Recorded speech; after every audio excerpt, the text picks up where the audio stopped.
बिस्मिल्लाहिर्रहमानिर्रहीम। मैं हूं doctor Ghulam Shabbir, president elect PMA Punjab. आज पीएमसी ने अपनी वेबसाइट पर एक प्रेस रिलीज जारी की है, जिसमें उन्होंने 23 तारीख को स्टूडेंट्स के साथ मुलाकात के बारे में कुछ लिखा है। उस मीटिंग के अंदर स्टूडेंट्स की तरफ से मैं भी मौजूद था और जो बातें हुई थी वो सारी की सारी मेरे सामने हुई थी। इस प्रेस रिलीज के अंदर जो उन्होंने स्टूडेंट्स के कंसर्न्स लिखे हैं वो नहीं लिखे जो स्टूडेंट्स के कंसर्न एक्चुअली थे। उन्होंने अधूरा सच लिखा है। अब अधूरा सच आपको पता है कि उस वक्त बोला जाता है जब सच के बाकी मानदा पोर्शन का आपके पास जवाब नहीं होता या वो सच आपके मफादात को नुकसान पहुंचाता है। इस प्रेस रिलीज के अंदर उन्होंने लिखा है कि स्टूडेंट्स के 3 कंसर्न से पहला यह था कि इंटरनेट नहीं चल रहा उन जगहों के ऊपर, दूसरा यह था कि सिस्टम के अंदर टेक्निकल फॉल्ट्स हैं, और तीसरा था कि ये क्वेश्चन आउट ऑफ सिलेबस है। लेकिन यहां यह नहीं मेंशन किया गया कि स्टूडेंट्स के मेन कंसर्न्स क्या थे, और साथ लिखा गया कि स्टूडेंट्स की जो डिमांड्स थी, the consequent demands of the students were reconduct of MTCAT or lowering of pass marks or additional marks being given to each student, or allowing every student to see their paper and recheck physically। ये उनकी demands ना सिर्फ बिल्कुल गलत लिखी गई हैं बल्कि उनको गलत रंग दिया गया है। स्टूडेंट के कंसर्न्स के अंदर सबसे बड़ा कंसर्न ये था कि हर बच्चे का जो पेपर है उसका डिफिकल्ट लेवल डिफरेंट है। सो आप एक एंट्रेंस एग्जाम के अंदर जिसमें क्वालिफाई करना सिर्फ जरूरी नहीं है बल्कि उसके लिए कॉम्पिटिटिव एग्जाम है कि उसमें मेरिट बनना है, उसमें बच्चों को एक ही पैमाने से सबको जज होना चाहिए। इसकी मिसाल ऐसे ही है कि आप 3 किलोमीटर की रेस देते हैं, कुछ बच्चों को आप सीधा घास वाला साफ ग्राउंड दे देते हैं और दूसरे बच्चों को एक आप पथरीला संगलाख ऊंचा नीचा पहाड़ी वाला आप उसको दे देते हैं और आप कहते हैं कि दोनों के नंबर एक तरीके से लगेंगे। अब आप कंपीट करें कि कौन आप में से जीतता है। ये ना सिर्फ आम उसूलों के खिलाफ है बल्कि तालीमी उसूलों के तक बिल्कुल मुनाफी है। इसका जिक्र उन्होंने अपनी इस प्रेस रिलीज के अंदर नहीं किया क्योंकि इनके पास इसका कोई जवाब नहीं कि इन्होंने हर बच्चे को क्यों डिफिकल्ट लेवल डिफरेंट से जज कर रहे हैं। उसके बाद जो बच्चों का दूसरा कंसर्न था जिसका यहां इन्होंने मेंशन ही नहीं किया वो ये था कि यूनिवर्सिटीज यही टेस्ट 500 रुपए में कराती थी और आप ये टेस्ट 6030 रुपए में कैसे करा रहे हैं और क्यों करा रहे हैं। इसका ना उनके पास कोई जवाब था, वहां उस वक्त भी वो लाजवाब हो गए थे और इस प्रेस रिलीज के अंदर भी उन्होंने जवाब नहीं दिया। इसकी वजह मैं आपको बताने की कोशिश करता हूं।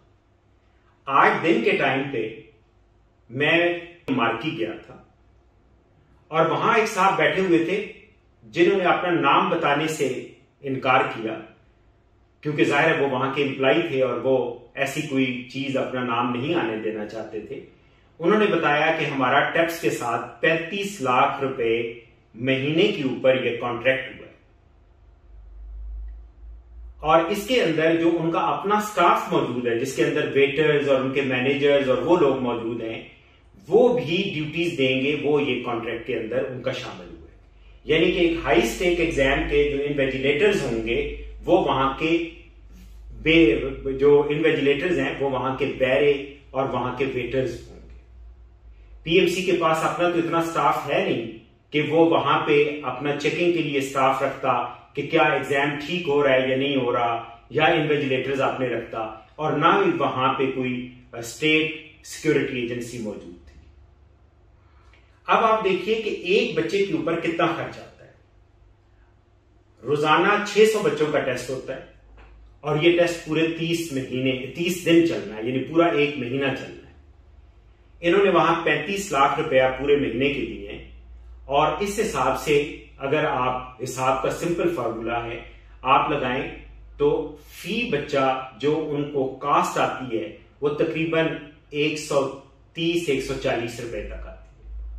और इसमें वो पानी की वो बोतल भी शामिल है जो मार्केट रेट रिटेल प्राइस अगर आप देखें तो वो 20-22 रुपए की है, और अगर आप बल्क में खरीदें तो वो 14-15 रुपए की मिलती है। फिर ये इनका ये है कि ये बाकी जो कि क्वेश्चन बैंक बनाने के ऊपर पैसे लगते हैं, तो आप देखें कि अगर इसमें से 50 रुपए फी स्टूडेंट अगर आप फीस रख लें कि क्वेश्चन बैंक बनाने का, तो इस वक्त तकरीबन 2 लाख स्टूडेंट्स एमडी कैट दे रहे हैं। इस हिसाब से तकरीबन 1 करोड़ रुपया बनता है।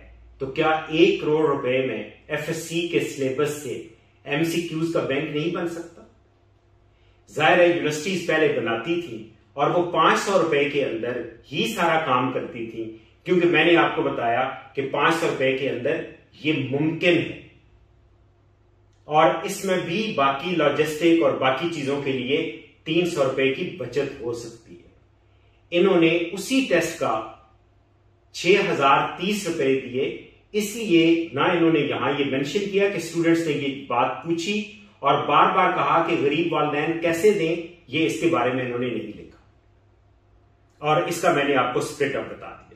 अब एक और आप देखें, इस 6030 रुपए में से इन्होंने उस ठेकेदार कंपनी को, यानी जिसको ठेका दिया है, उसको 3500 रुपए देने हैं। इस हिसाब से रोजाना जब 600 स्टूडेंट एक मार्की के अंदर एग्जाम दे रहे हैं तो उस कंपनी को रोजाना की बचत तकरीबन 21 लाख रुपए एक स्टेशन के ऊपर है, जबकि 30 स्टेशन के ऊपर टेस्ट हो रहा है। आप उससे अंदाजा लगा लें कि रोजाना उस कंपनी को टेस्ट कराने से तकरीबन 6 करोड़ की बचत हो रही है। 6 करोड़ की बचत हो रही है पर डे। और पीएमसी कुछ ना भी करके, यानी सिर्फ पेपर जमा करके और कंपनी को ठेका दे के और बीच में उन्होंने सिर्फ अपनी वेबसाइट के ऊपर चंद चीजें लगा के, तो रोजाना एक मार्की से तकरीबन 15 लाख रुपया कमा रहे हैं। और अगर आप इस 15 लाख को आप 20 से जरब दें तो ये तकरीबन 3 करोड़ रुपया रोजाना का पीएमसी कमा रहा है। आप देखिए कि ये करप्शन की अजब कहानी है कि गरीब वालिदैन से पैसा बटोर के अपने अकरबा की कंपनी में या अपने दोस्तों की कंपनी में गलत तरीके से उनको दे दिए जाएं और खुद भी पैसे कमाए जाएं। उसके बाद स्टूडेंट्स का, जो एक बलूचिस्तान से स्टूडेंट आए हुए थे, उनका कंसर्न बड़ा जबरदस्त था। उन्होंने कहा, और जिसका यहां पे मेंशन भी नहीं हुआ, वो ये था कि बलूचिस्तान के एरिया से उन्होंने कहा मैं आया हूं और बलूचिस्तान के एरिया में आधे से ज्यादा स्टूडेंट्स को कंप्यूटर या टैब्स यूज करना नहीं आता। इसका जवाब अरशद तकी साहब के पास नहीं था। अरशद तकी साहब से मेरी ये इल्तमास है, मैं उनकी बहुत दिल से इज्जत करता हूं, आप देखिए कि आपने इसमें अधूरा सच बोला। आप जिस पोजीशन पे बैठे हुए हैं वहां पे आपको सच ना कहना जेब नहीं देता। उसके बाद आप देखिए कि इन्होंने जो बच्चों के बारे में कहा कि बच्चों ने ये कहा है कि या एमडी कैट रिकंडक्ट हो या परसेंटेज कम की जाए या बच्चों को चेक करने दिया जाए कि क्या हो रहा है। ये बिल्कुल गलत है। बच्चों का एक ही मुतालबा था कि टेस्ट रिकंडक्ट होना चाहिए। उसके साथ उन्होंने ये कहा कि आपने पिछले साल 60% पास मार्क्स रखे थे, इस साल 65% क्यों है, इस साल भी 60% होने चाहिए। और जब तकी साहब इस चीज के ऊपर बजिद थे कि हमारा सिस्टम बहुत ट्रांसपेरेंट है और हमारा सिस्टम वहां बिल्कुल सही नेट काम कर रहा है, जो उन्होंने स्टूडेंट्स को उलझाने के लिए इंट्रानेट और इंटरनेट की उन्होंने की वहां पे, और यहां पे भी इस प्रेस रिलीज के अंदर भी उन्होंने लोगों को उलझाने की कोशिश की, जो मैं आपको बताऊंगा कि वो असल क्या चीज है। तो वो उन्होंने ये बात की, तो उन्होंने कहा कि सर अगर आपको ये इतना यकीन है कि आपका सिस्टम बिल्कुल ठीक है तो आप की भी दें और बच्चों को वो सारे क्वेश्चंस भी चेक करने दें कि वो सिलेबस में है या नहीं, तो हम अपने मुतालबे से दस्तबरदार हो जाएंगे, जिसमें यकीनन जो कि ऐसा बात है नहीं, तो उन्होंने फिर ऐसी बात नहीं की। सो बच्चों का एक ही मुतालबा था, अभी है, और हम सब का यानी हमारा पीएमए का भी यही मुतालबा है, क्योंकि पीएमए डॉक्टर्स की ये फ्यूचर डॉक्टर्स हैं। मेडिकल एजुकेशन के बारे में देखना भी हमारा मंशूर के अंदर शामिल है। हमारा भी यही मुतालबा है कि टेस्ट रीकंडक्ट होना चाहिए और फिजिकल टेस्ट होना चाहिए पेपर एंड पेन के साथ, और यही बच्चों की भी डिमांड है। अब आप देखिए कि इन्होंने कहा कि हमारा टेक्निकल सिस्टम वहां पे बड़ा स्टेट ऑफ द आर्ट है। मैं आज मार्की के अंदर भी गया और मैंने वहां पे जाके देखा कि जो इन्होंने गैजेट्स लिए हुए हैं वो इंतहाई सब स्टैंडर्ड है। वो आपको कहीं भी किसी लंडा बाजार से बहुत अर्जान रख पे मिल जाते हैं। और ये सारी की सारी जो ये डिफेंड कर रहे हैं टेप्स कंपनी को, हमें नहीं समझ आती कि टेप्स कंपनी का जो नुमाइंदा है वो सलमानी टोपी पहन के कहां मौजूद है। क्योंकि जो भी एतराजात आते हैं, चाहे वो टेक्निकल हो, फाइनेंशियल हो, किसी किस्म के भी हो, वो पीएमसी के अपने यही दो अफराद उसको डिफेंड कर रहे हैं।